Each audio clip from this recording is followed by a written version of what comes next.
Aces High by Lupin. Read by Emerald Lupin. Chapter 1. Catalyst. When Sunset Shimmer, former student of Princess Celestia and former unicorn wizard of Equestria, met her friends in the Canterlot High library that morning, her thoughts had been occupied by one thing: the strange girl who had been lurking around the portal that led to Sunset's birthplace. The others, however, had their minds on something else: the friendship games. "Really, darling," said Rarity, flicking back a lock of her curly purple hair. "I'm shocked you weren't aware of Crystal Prep's behavior by now. Weren't you here the last time the games were held?" "Yeah." Despite the name, Canterlot High School was a combined school, containing classes for what were traditionally middle school levels, 6th through 8th grade, as well as the usual high school grades of 9th through 12th. Sunset, who had arrived in this world in an 11-year-old's body thanks to the portal's magic, had waited a full year before entering CHS for the 7th grade, when the last games had taken place. But only 9th grade and above can participate, so I pretty much ignored the whole thing.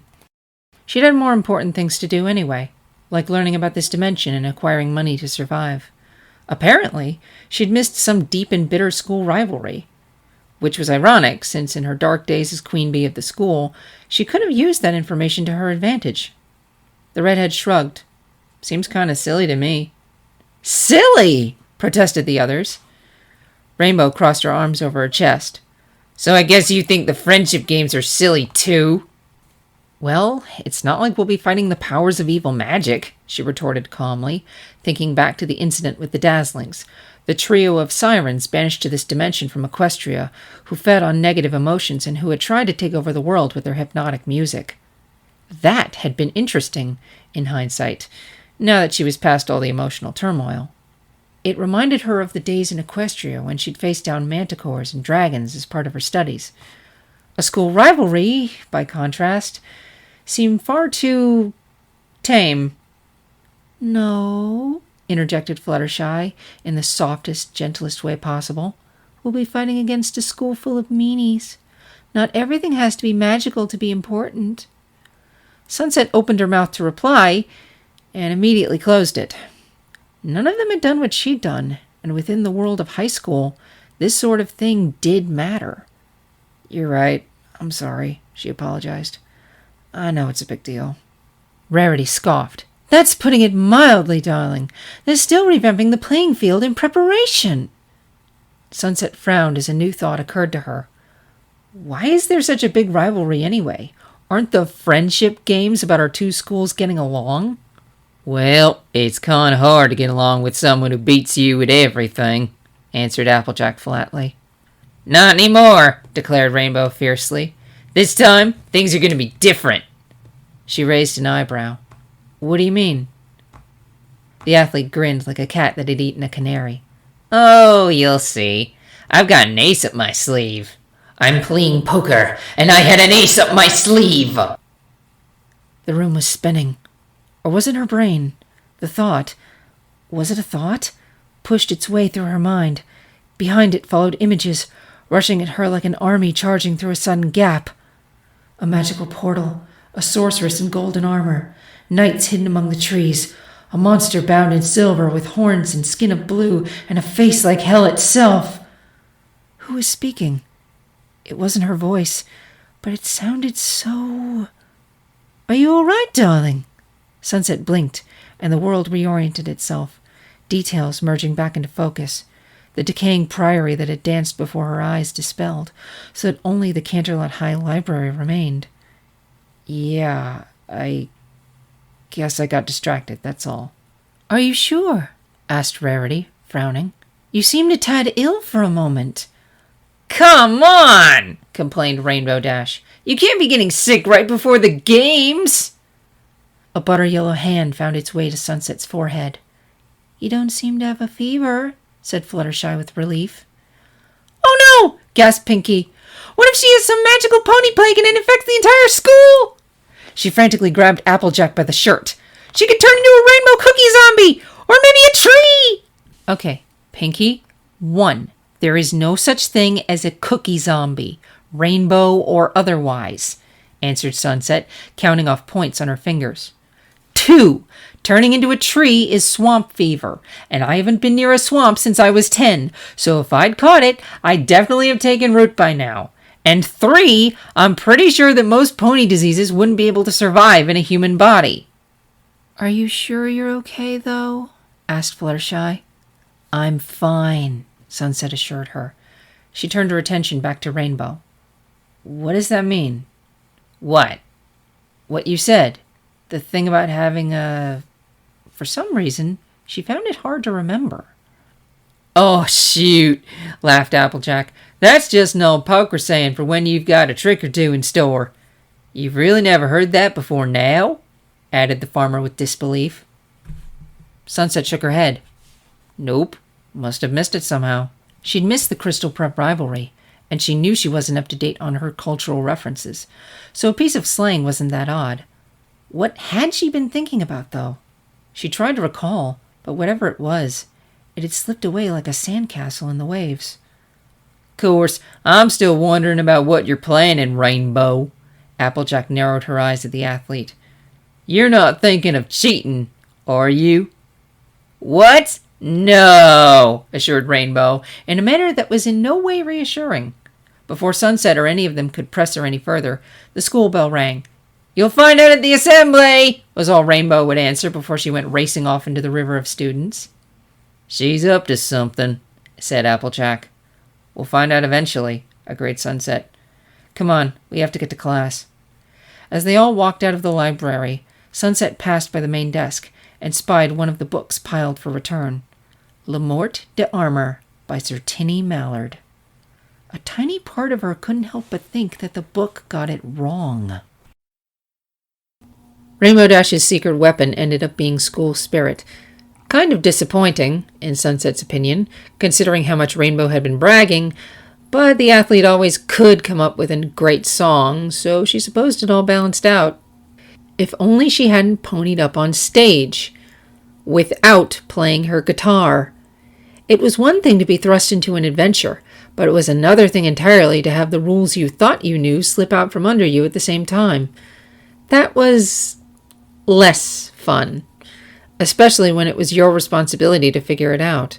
The games proceeded on schedule, and Sunset's suspicions about the girl, who had turned out to be the human doppelganger of Princess Twilight, were, sadly, not unfounded. Amidst the whirlwind of events, magical chaos, and the stress of trying to understand and contain the ever-changing magic she'd brought into this dimension, the strange thoughts from the library fell to the wayside. Except during the early parts of the academic decathlon. As she switched on the burner for the chemistry portion of the challenge, it was like something had switched on inside her as well. A sort of boundless enthusiasm overtook her, something she hadn't experienced since she was a filly on the first day of alchemy lessons, only far stronger, enough to make her wonder if this is what it was like to be Pinkie Pie. Her eyes had rushed over the chemical containers. She'd always been excellent in chemistry here, and in alchemy back home, a prodigy according to her instructors, but in that moment, it was like the feeling that blazed inside her had somehow magnified her skills. Her brain worked through problems and experiments with an ease that was hard to describe, and harder for the others to keep pace with. In the end, it was her team, mostly her, that brought home the victory with a score that dwarfed every team from Crystal Prep by, as Applejack put it, a country mile. It wasn't a complete victory. There was still the rest of the decathlon to go, but for the students of Canterlot High, who had never beaten Crystal Prep at anything, it was sweet nonetheless. Naturally, Rainbow took credit for inspiring them all. As she accepted the win with a smile that could have outshone the sun, a single thought passed through her mind. She wished she could have gone for a more energetic reaction. The games had ended with the two schools calling a tie.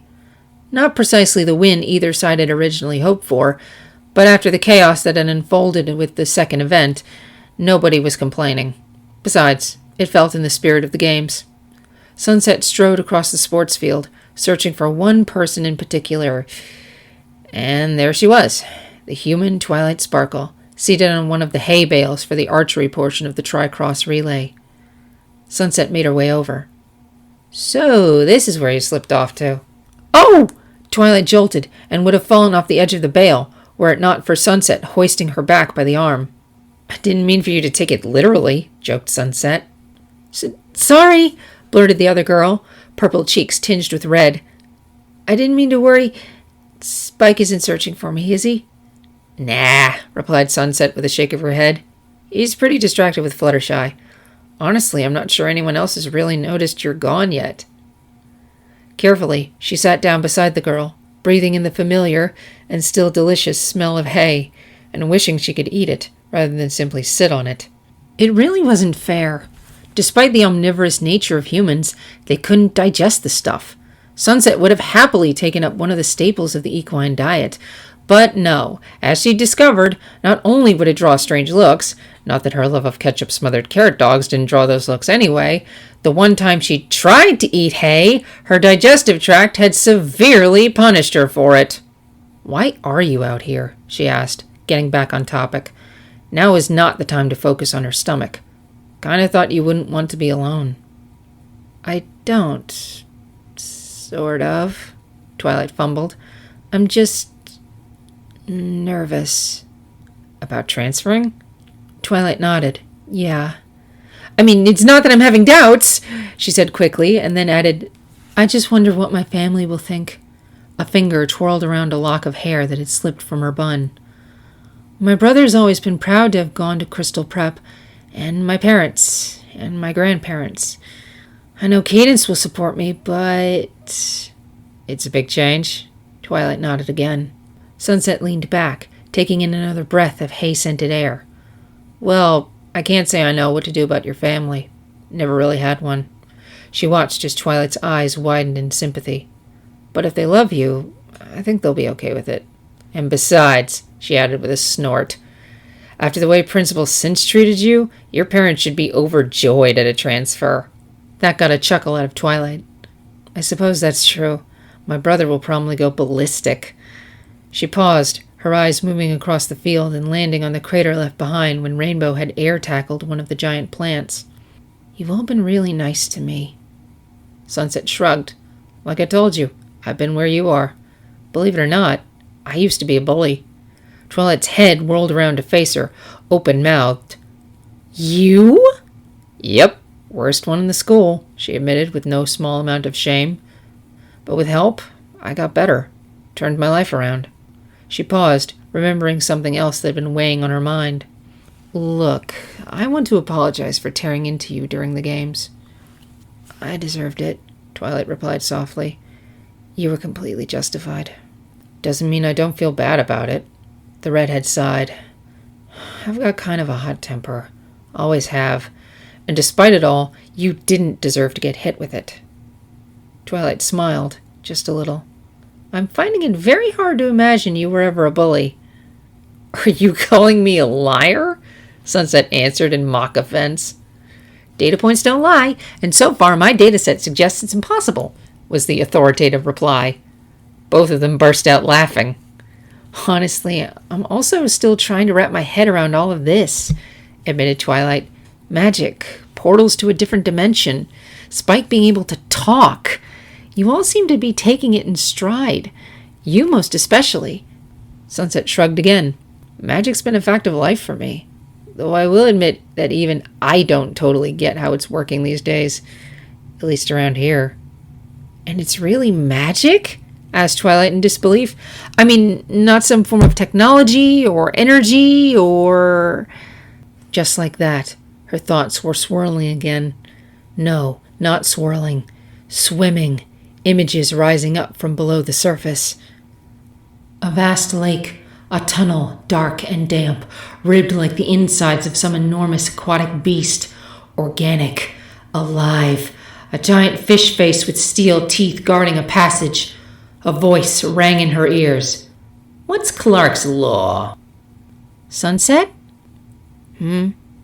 Sunset snapped back to reality to find Twilight waving a purple hand in front of her face. What?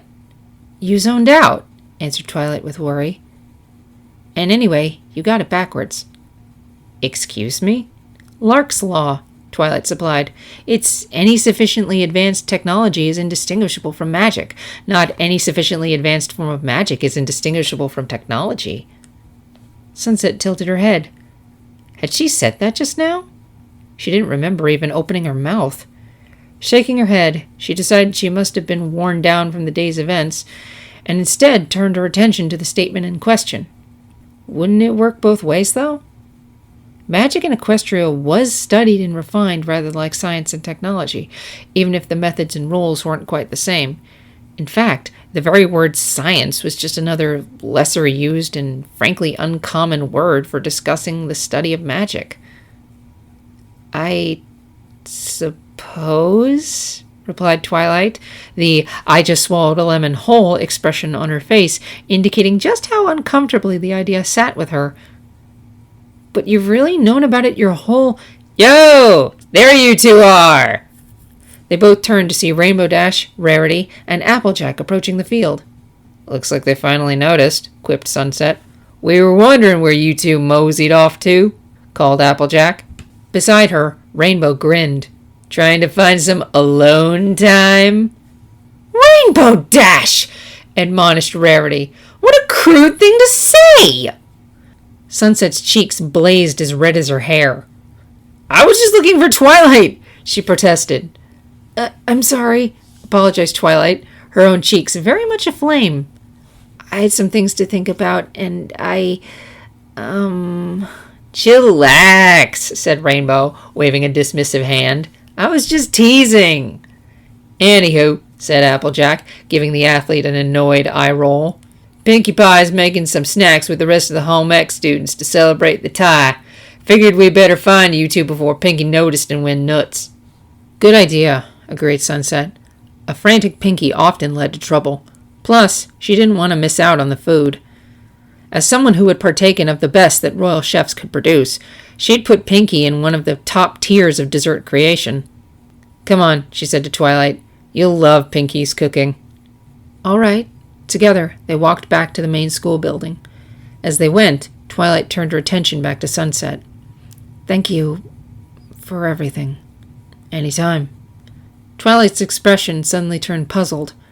How exactly did your team manage to create a copy of the Mona Lisa inside a layer cake anyway? Was that more magic? Sunset laughed. Nah, I think that was just Pinkie Pie. And she's something nobody could ever understand. Twilight huffed, pushing her glasses up her nose. I find that highly improbable. Trust me, replied Sunset. Spend enough time around her and you'll see what I mean.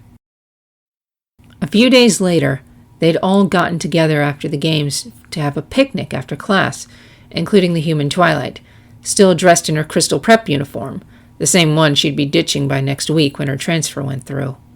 Even Princess Twilight made a surprise appearance, albeit far too late to be of any help. Something about time travel, she'd said. Sunset felt strangely nostalgic at the mention, though it was hard to figure out why. Had she ever studied Star Swirl's time spells? She didn't think so. There had been so many other subjects to keep her busy. Sunset closed her eyes, leaning back against the sun-warmed stone that framed the portal, trying to remember, trying to place the feeling that itched at the back of her skull. Basking in the sun felt so good, like one of those lazy hot summer days in Equestria when she'd drift off for a nice mid-afternoon nap after staying up the night before. Her mind turned slowly, even as consciousness sank, turning on the question. Time spells. Time travel. I just hope this whole thing doesn't expose magic or the portal to the rest of the world, fretted Princess Twilight. Or at least she thought it was Princess Twilight. It sounded louder, and the princess had been closer to her ear. When Sunset opened her eyes again, she found everyone else's trained on her in a formidably awkward silence. What? She looked around. What happened? Wow, Sunset, said Spike the dog. I'm not even human, and I found that harsh. Not to mention a bit smug, added Applejack. The former unicorn frowned.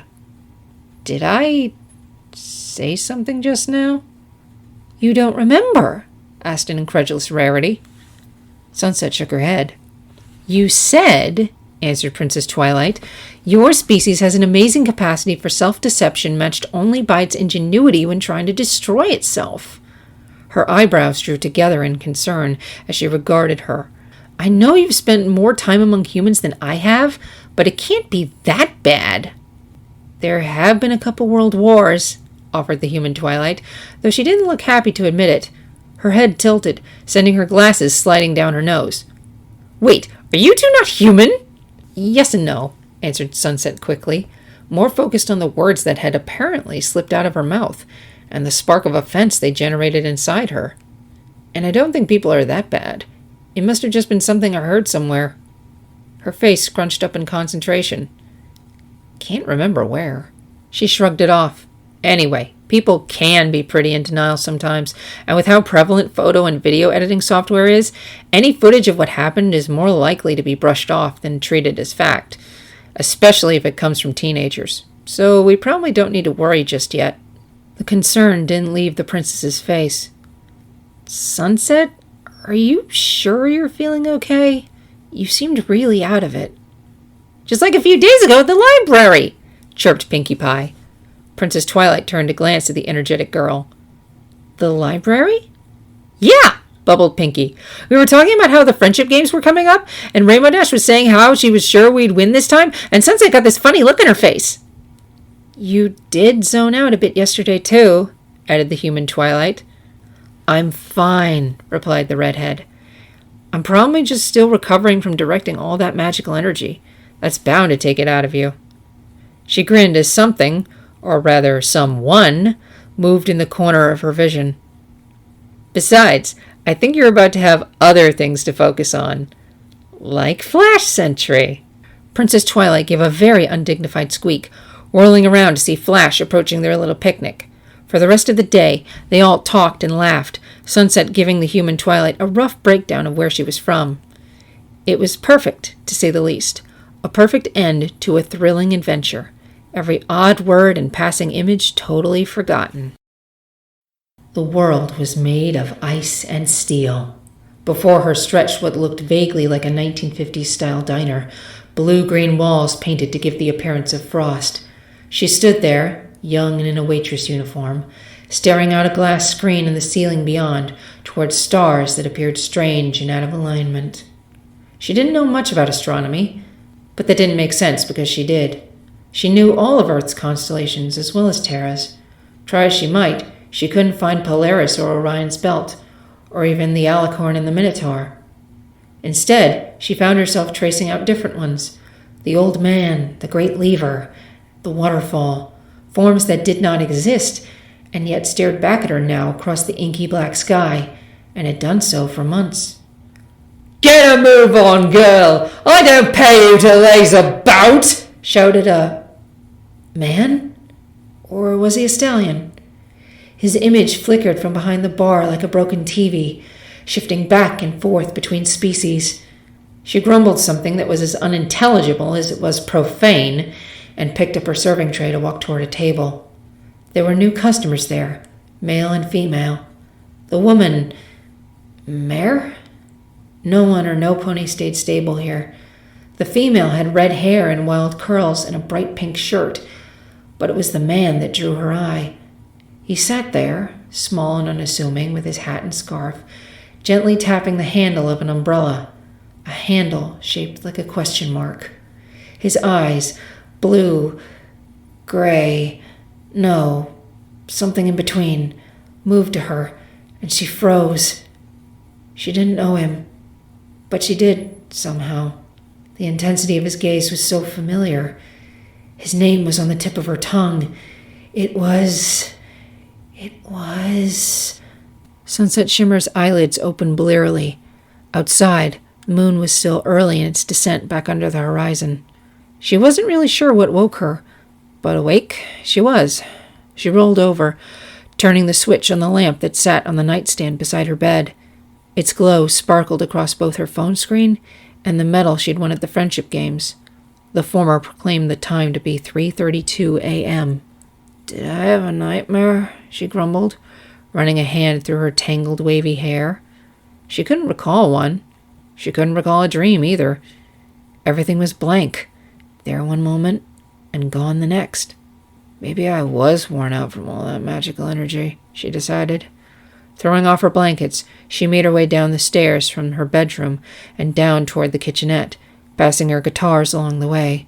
She got herself a small glass of water, took a quick trip to the bathroom, and returned to her bed, burying herself beneath the covers. Luck, or exhaustion, was with her, because in a matter of minutes, Sunset returned to the land of slumber. Somewhere, hidden deep in the recesses of her mind, something long buried was beginning to stir. Author's notes. Inspired by wonderful little stories on Whofic, the Doctor Who repository, called Being Donna Noble and Anything for Family, and bolstered by the presence of stories on FIM fiction like The Clock with Three Faces and The Watch. Admittedly, I'll be taking a slightly different approach. This story started off as one of those weird ideas you have sometimes and think, oh, it's too dumb to exist outside of my head, let alone a full story. Then I thought about it, and to my surprise, it seemed to have a strange amount of merit. So here I am with this strange and probably very niche story. And I hope you guys also liked this reading. This may or may not be the very first fanfic reading I post up on my channel. I'm not sure. I have some others that I did that I need to edit. So I may post that up first. I honestly don't know. And I hope to do readings of the rest of the chapters of this story as I write them.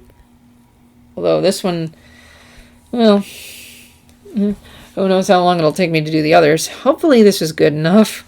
Remember to leave your feedback, guys. And I'll see you guys next time. Bye.